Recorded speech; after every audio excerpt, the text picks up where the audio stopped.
Welcome to the Afterspin, opinions from thought leaders in our state. I want to ask John Hood and Chris Fitzsimon. The NC Budget and Tax Center recently released a study that shows that median household income in North Carolina was $53,000 in 2018. They say that adjusted for inflation, it's about the same as it was before the recession. And it's actually lower than it was at the turn of the century. Upper income households are rising in median income.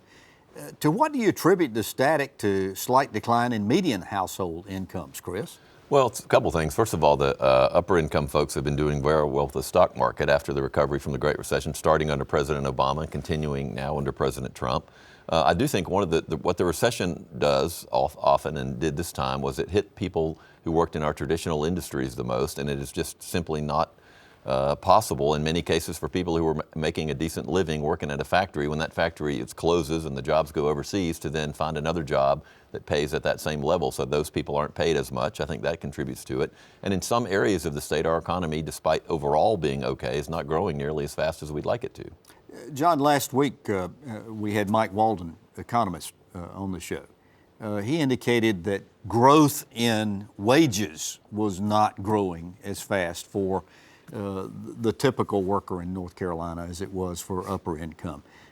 Is that potentially what contributed to this? Wage trends are a factor, particularly over time. Actually, that is probably recently now changing, but certainly for a lot of the last decade or more, that has been true. But there's another aspect of this. I don't disagree that there are economic questions involved, but there's also simply a question in family change.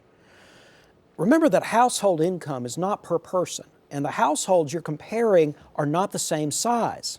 There are lots of households. We have a higher percentage of households that are single parents with one or maybe one half of a worker who are in the lower end of the economic pyramid if you're going to do households. Frankly, upper income households have more earners in them. It isn't just that the average wages are higher. They have more people working there, more likely to be married couples. They're more likely to be 1.5 to 2 workers.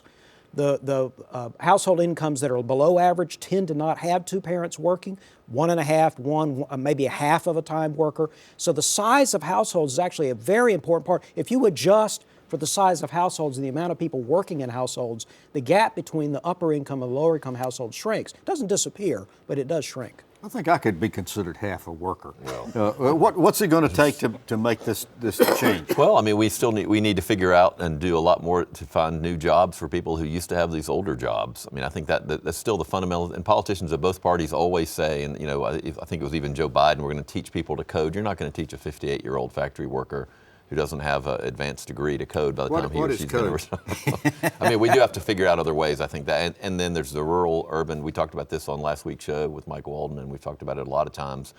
There are a lot of areas in North Carolina that still aren't doing very well as everybody's moving to the cities, and those folks have to make a choice. And they're factored into all this too, yeah. Any suggestions what we can do to improve? I don't disagree with those things and improving people's productivity and so forth, but if we had more stable families, we had fewer children grow up in single-parent families, there'll be a lot of better things happening in our society, including household incomes would not be moving so much in direct. I mean, if you take 2 parents and they have a divorce or they never got married and they live up, you have now taken, let's say, $50,000 of income, you now have an average median, you have a median household income of 25. Because you've simply taken 50 and divided into 2 households. So part of the story is, in fact, family stability. It just really brings to mind that very few issues are just single-point issues. If anything that you come up with where you offer one explanation, now that's the only explanation, you're probably missing part of it. Probably wrong. Well, thanks for watching the Afterspin. We'll have more video all during the week on ncspin.com.